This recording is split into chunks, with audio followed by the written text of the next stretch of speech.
Well, David Bloch, a coach of the snowboarding team at a Vermont high school, has filed a federal lawsuit claiming that his free speech rights were violated after he was fired, get this, for saying biological males had a physical advantage over female-born athletes. So basically, for stating a biological fact and truth, he was fired. A lawsuit ensued. And joining us to discuss, David Bloch's attorney, senior counsel, and director of the Center for Academic Freedom, Tyson Langhofer.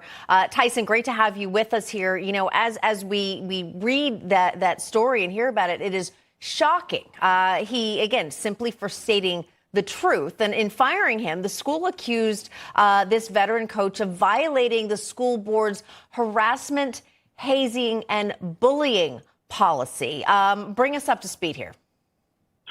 Sure. I mean, it really is shocking. I mean, you know, public schools can't fire employees for respectful speech on a matter of public concern. And in fact, Coach Bloch, what he was doing was he actually joined a conversation that was happening between two of his athletes about the issue of males participating in female sports. And he simply said that he thinks that there are differences between men and women, which we all know is true. Biology shows that, science shows that, and competition shows that. But the next day, the very next day, he was brought in and fired solely for making that statement. I mean, he had been an exemplary coach, and yet he was fired for making that statement. And that's a real problem that the First Amendment does not allow. Is that what this is about, First Amendment?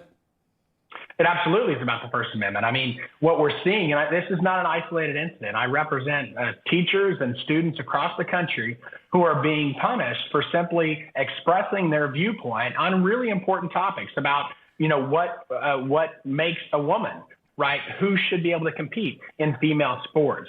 Are we harming women by allowing biological males to compete in sports?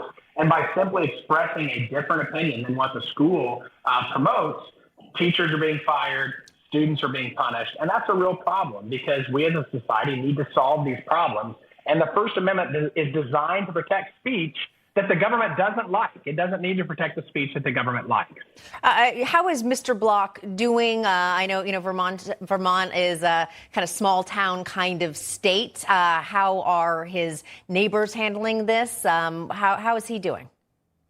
Well, you know, I think he's received a lot of support. I mean, he was a well-loved coach, and obviously, many athletes and parents were very disappointed that he was terminated and thought it was unfair. So I think he's receiving a lot of support, but it's obviously very difficult. He started the snowboarding program. He loved snowboarding. He loved being a coach. He was a very successful coach.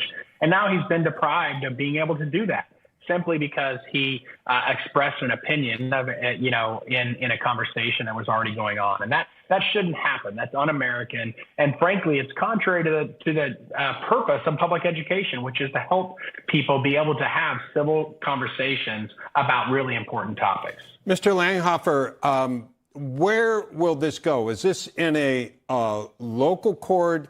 Is it it's a federal issue? I mean, you could almost see this arriving at the Supreme Court at some point, because there's a lot of this going on throughout the country, and people are saying this is insane. So where does it stand right now as far as the case is concerned, and what are your expectations down the road?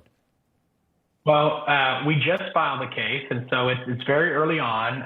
We have asked the court to reinstate Coach Bloch into his position. But it also involves a broader issue. Vermont actually has a law.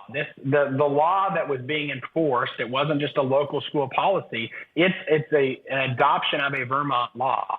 And this is being applied throughout all of Vermont, and many other states have adopted similar laws. So I do think the issue about whether to allow men to compete on women's sports and the ability to discuss that is a broader topic. And it is something that eventually the Supreme Court will have to take up. Yeah, it's an interesting one. It's going to happen at some point. Tyson Langhofer, thank you, sir. Thank you.